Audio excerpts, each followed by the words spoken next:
Hello guys, आज हम paragraph group पढ़ेंगे। तो सबसे पहले हम पैराग्राफ अपने डॉक्यूमेंट में टाइप कर लेते हैं। तो यहाँ पहले से मैंने कुछ पैराग्राफ वो टाइप कर रखे हैं, बाकी आप अपनी कमांड बराबर R&D लगाकर इसको टाइप कर सकते हैं। अब सबसे पहले हम यहाँ पर पैराग्राफ ग्रुप में अलाइनमेंट पढ़ेंगे। तो अलाइनमेंट होते वो चार प्रकार के होते हैं। लेफ्ट अलाइनमेंट होता है, सेंटर होता है, राइट होता है और जस्टिफाई होता है। तो इस प्रकार से चार प्रकार के अलाइनमेंट हम पढ़ेंगे। देखिए यहाँ पर डॉक्यूमेंट में आपको एक कंप्यूटर वर्ड है वो दिखाई दे रहा है। पहले आपको कंप्यूटर को सिलेक्ट कर लेना है। सेलेक्ट करने के बाद में आप देखेंगे बाय डिफॉल्ट पहले से ही लेफ्ट साइड में जैसे हम इसको सेंटर करते हैं तो बीच में चला जाएगा, सेंटर में चला जाएगा, और राइट में करेंगे तो राइट साइड में चला जाएगा। तो लेफ्ट और राइट और सेंटर तीन प्रकार के अलाइनमेंट होते हैं। टेक्स्ट को आप जहां जिस पोजीशन में रखना चाहते हैं, जिस अलाइनमेंट में रखना चाहते हैं, उसमें आप इसको रख सकते हैं। जैसे अगर मैं इसको लेफ्ट साइड में रखना चाहूं तो इसके लिए शॉर्टकट की Ctrl+L का यूज करेंगे तो ये आपके लेफ्ट में आ जाएगा। और इसको अगर हम सेंटर में रखना चाहते हैं तो आपको Ctrl+E का यूज करना है। जैसे आप Ctrl+E कीबोर्ड से प्रेस करेंगे तो आपका जो टेक्स्ट है वो सेंटर में आ जाएगा, और राइट के लिए आपको Ctrl+R का यूज करना है। तो इस प्रकार से आप अलाइनमेंट है वो कर सकते हैं। तो और यहाँ से ऑप्शन पर क्लिक करके से लेफ्ट करना तो लेफ्ट पे क्लिक कीजिए। तो इस प्रकार से आप तीन प्रकार के अलाइनमेंट यहाँ से करेंगे। अपना जो चौथा अलाइनमेंट है वो होता है जस्टिफाई। जस्टिफाई करने का मतलब ये होता है कि जैसे हम किसी पैराग्राफ को दोनों साइड यानी कि लेफ्ट और राइट, पैराग्राफ की ये साइड लेफ्ट कहलाती है और ये वाली है वो राइट कहलाती है। तो जैसे हम पैराग्राफ को सिलेक्ट करते हैं तो आप ध्यान देना कि इसमें पैराग्राफ की जो लेफ्ट साइड है वो तो आपको इक्वल नजर आ रही है, लेकिन राइट साइड है वो आपको आगे और पीछे नजर आ रही है। तो दोनों साइडों से पैराग्राफ को इक्वल करने के लिए हम जस्टिफाई का यूज करेंगे। तो यहाँ पर जैसे हम जस्टिफाई करते हैं तो आप ध्यान देंगे कि दोनों साइडों से है वो पैराग्राफ वो इक्वल हो चुका है, बराबर हो चुका है। तो जस्टिफाई का काम यही है कि पैराग्राफ को दोनों साइडों से अगर आप इक्वल करना चाहते हैं तो जस्टिफाई अलाइनमेंट का यूज करेंगे। इसके बाद में अपना आता है वो आता है लाइन स्पेस। देखिए लाइन स्पेस क्या होगा कि जब आप पैराग्राफ की लाइनों के बीच के जगहों को कम व अधिक करते हैं तो वो लाइन स्पेस कहलाता है। पहले मैं इस पैराग्राफ को सेलेक्ट कर लेता हूं। इसके बाद में आपको लाइन स्पेस कमांड पे क्लिक करना है। जैसे आप क्लिक करेंगे आपके सामने एक मेन्यू ओपन होगा। इसमें आपको लाइनों से जो स्पेस होता है उससे संबंधित आपको मेन्यू दिखाई देंगे। आप कितना स्पेस लेना चाहते हैं, जैसे 2.0 लेना चाहते हैं तो आप यहाँ क्लिक करेंगे। अगर 2.5 लेना चाहते हैं तो आप 2.5 पे क्लिक करेंगे। जैसे मैं 2.5 पे क्लिक करता हूँ आप देखेंगे कि पैराग्राफ की लाइनों के बीच है वो काफी जगह स्पेस बन चुका है। तो इस प्रकार से आप पैराग्राफ की जो लाइनें होती हैं, डॉक्यूमेंट में जो लाइनें होती हैं, उन लाइनों के बीच में जो जगह होती है उसको कम व अधिक कर सकते हैं। उसके लिए आपको लाइन स्पेस का यूज करना है। इसके बाद में अगला अपना आता है वो आता है शेडिंग कलर। शेडिंग देखिए क्या होता है, शेडिंग का मतलब परछाई। आप किसी पैराग्राफ की परछाई में या उसके बैकग्राउंड में जो कलर भरना चाहते हैं वो शेडिंग कलर कहलाता है। तो शेडिंग कलर के लिए आप देखो यहाँ पर आएंगे तो जैसे शेडिंग कलर पर क्लिक करेंगे तो आपको यहाँ पर विभिन्न प्रकार के कलर है वो नजर आएंगे। इन कलर में से आपको इच्छा अनुसार कलर जो अच्छा लगे उस पर क्लिक कर देना है। जैसे मैंने इस कलर पे क्लिक किया तो देखेंगे कि इसके बैकग्राउंड में, इसकी परछाई में, इसके शेडिंग में एक कलर है वो इंसर्ट हो गया है। आगे हम पढ़ेंगे वो है अपना बॉर्डर।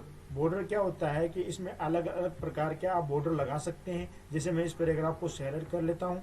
सेलेक्ट करने के बाद देखिए यहाँ पर जैसे आप बॉटम करेंगे तो आप ध्यान देना कि बॉटम साइड यानी नीचे वाला हिस्सा वो बॉटम कहलाता है, ऊपर वाला हिस्सा वो टॉप कहलाता है। लेफ्ट आपको पता है, मैंने बताया अभी थोड़ी देर पहले, और राइट में भी आपको मैंने बता दी। अगर आप अलग अलग प्रकार से बॉर्डर लेना चाहते हो तो आप इनका यूज करेंगे। अगर आप आउटसाइड बॉर्डर पर क्लिक करके लेना चाहते हैं तो इसमें आप आउटसाइड बॉर्डर पर जैसे क्लिक करेंगे तो पैराग्राफ के बाहर की ओर एक बॉर्डर नजर आएगा। अब इसके अंदर अगर आपको बॉर्डर हटाना हो तो आपको फिर से इसको पैराग्राफ को सिलेक्ट कर लेना है। सेलेक्ट करने के बाद फिर से आपको बॉर्डर पे क्लिक करना है। जैसे बॉर्डर पे आएंगे तो यहाँ पर आपको ऑप्शन दिखाई देगा नो बॉर्डर, तो आपको नो बॉर्डर पे क्लिक कर देना। जैसे आप नो बॉर्डर पे क्लिक करेंगे तो आपके द्वारा जो बॉर्डर लगाया गया था वो यहाँ से हट जाता है। अगर आप ऑल बॉर्डर पे क्लिक करते हैं तो जहाँ पैराग्राफ यहाँ इंटर का यूज हुआ है वहां पर पैराग्राफ है वो और आपका एक रो के रूप में तैयार हो जाएगा। तो आप देखिए फिर से देखिए इसको और मैं यहाँ ऑल बॉर्डर करता हूँ, तो ऑल बॉर्डर करते यहाँ देखेंगे आपको 3 पैराग्राफ में आपको डिवाइड दिखा रहा है। तो इस प्रकार से आप आउटसाइड बॉर्डर लगाएंगे। हम बुलेट ग्रुप, बुलेट के अंदर क्या होता है कि पैराग्राफ के ऊपर जो सिंबल, जो साइन लगाए जाते हैं वो बुलेट नंबर कहलाते हैं। तो यहाँ पर जब आप प्रत्येक पैराग्राफ को अलग अलग बुलेट नंबर से दिखाना चाहते हैं तो आप यहाँ से दिखा सकते हैं। जैसे मैं यहाँ बुलेट नंबर पे देखूंगा तो यहाँ पर देखो आपको अलग अलग प्रकार के बुलेट है वो नजर आ रहे हैं। जो बुलेट आपको यहाँ से अच्छा लगे उस बुलेट पे आप क्लिक कर देना, तो वो बुलेट साइन है वो पैराग्राफ के ऊपर अप्लाई हो जाएगा। तो इस प्रकार से आप यहाँ से पैराग्राफ पर बुलेट साइन लगा सकते हैं। और बुलेट साइन के बाद में अगर यहाँ पर आप कोई नंबरिंग लगाना चाहते हैं तो पैराग्राफ को आप फिर से सेलेक्ट करेंगे। सेलेक्ट करने के बाद में यहाँ पर आप नंबरिंग भी लगा सकते हैं। जैसे आपको नंबर लगाने हो उस प्रकार के, अगर रोमन संख्या चाहिए तो आप रोमन में भी लगा सकते हो। अगर आपको ABCD चाहिए तो आप यहाँ से ABCD नंबर को भी यहाँ से लगा सकते हैं। तो जो नंबर आपके द्वारा लगाया गया है उस नंबर, बुलेट नंबर को अगर आप हटाना चाहते हैं तो आपको फिर से पैराग्राफ को सिलेक्ट करना, Ctrl A करके आप पैराग्राफ को सिलेक्ट कर सकते हैं। संपूर्ण डॉक्यूमेंट एक साथ सिलेक्ट हो जाएगा और यहाँ पर आकर आपको फिर से पैराग्राफ को यहाँ से नन करके हटा देना है। पैराग्राफ पे जो बुलेट, जो नंबर लगे हुए वो यहाँ से हट जाएंगे। यहाँ पर आप देखेंगे कि मल्टी लेवल लिस्ट होती है, इसमें से जो लिस्ट पे आप क्लिक करेंगे उस प्रकार के साइन है वो यहाँ लग जाएंगे। जैसे मैं इस पे क्लिक करता हूँ तो यहाँ देखिए आपको ABCD लगे नजर आ रहे हैं। और जो बुलेट आप हटाना चाहते तो आप क्या करेंगे, सेलेक्ट पे नन कर देंगे तो वो यहाँ से हट जाएगा। तो इस प्रकार से आप अपने पैराग्राफ पर बुलेट नंबर, बुलेट साइन और मल्टी लेवल के बुलेट लिस्ट में से यहाँ पर आप लगा सकते हैं। इसके बाद में अपना अगला ऑप्शन है वो है इंक्रीज इंडेंट और डिक्रीज इंडेंट। यहाँ से आप देखेंगे ये डिक्रीज इंडेंट होती है और ये इंक्रीज इंडेंट होती है। डिक्रीज और इंडेंट, इंक्रीज क्या होता है? इंक्रीज तो होती है बढ़ती हुई पोजीशन, बढ़ता हुआ क्रम। अगर आप देखेंगे कि अभी आपको यहाँ पर डॉक्यूमेंट में ये रूलर बार दिखाई दे रहा है, रूलर बार पे आपके जो इंडेंट वो आपको यहाँ नजर आ रही है। जैसे आप यहाँ पर इंक्रीज इंडेंट करेंगे तो यहाँ पर आपको देखो इंडेंट पोजीशन है वो बढ़ती हुई नजर आई। आप यहाँ ध्यान देंगे तो आपको इंडेंट पोजीशन है वो बढ़ती हुई नजर आ रही है। जब आप इंडेंट पोजीशन को यहाँ तक बढ़ा लेंगे तो जो पैराग्राफ लिखेंगे वो इंडेंट से लिखना स्टार्ट करेगा। तो यहाँ पर जब मैं पैराग्राफ बराबर RAND लिख के और यहाँ पर कोस्ट स्टार्ट और मैं इसमें 1 पैराग्राफ लिख के इसको इंटर कर रहा हूँ तो आप देखेंगे कि जो पैराग्राफ लिखा गया वो इसी इंडेंट के बराबर से लिखा गया है। अगर आप चाहते हो इंडियन पोजीशन को घटाना तो यहाँ पर आप इंडियन पोजीशन को है वो घटा सकते हैं, डिक्रीज कर सकते हैं। तो मैं यहाँ तक इसको डिक्रीज कर देता हूँ। तो यहाँ आप देखें इंडेंट अब यहाँ पर है ये, तो आप यहाँ से जो भी लिखेंगे वो यहाँ से लिखा जाएगा बराबर RAND पोस्ट स्टार्ट और 1 पैराग्राफ हम ले लेते हैं। और ये जैसे हम इसमें इंटर करते हैं तो आप देखेंगे ये पैराग्राफ यहाँ से।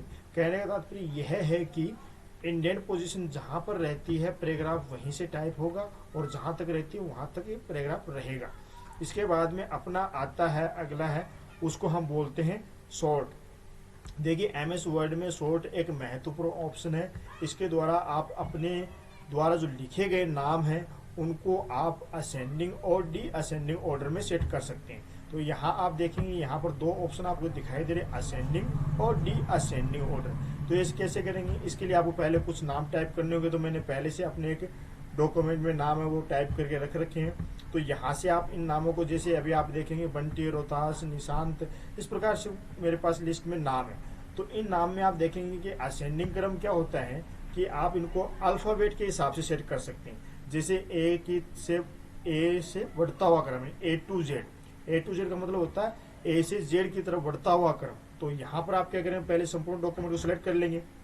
सेलेक्ट करने के बाद में आपको असेंडिंग में आना है, शॉर्ट पे आना है। शॉर्ट में आपको 2 ऑप्शन दिखाई देंगे, असेंडिंग दिखाई देगा, डी असेंडिंग। जो पहले से बाय डिफॉल्ट असेंडिंग रहता है आपको सिर्फ ओके कर देना है।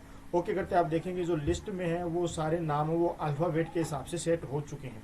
तो यहाँ पर आप देखेंगे कि पूरा अल्फाबेट बन गया है। अल्फाबेट बनने के बाद में आप इनको एक जगह सेव कर सकते हैं। अब इसको अगर उल्टा क्रम करना तो यही असेंडिंग में आकर आपको यहाँ ऑप्शन दिखाई देगा डी असेंडिंग। डी असेंडिंग करते जैसे हम ओके करते हैं तो आपके द्वारा जो लिस्ट है वो उल्टे क्रम में हो जाएगी, यानी कि ए वाले नीचे आ जाएंगे और जो नीचे पहले थे सुरेश वो ऊपर चला जाएगा। तो इस प्रकार से आप अपने डॉक्यूमेंट में असेंडिंग और डी असेंडिंग ऑर्डर लगा के इसको सेट कर सकते हैं।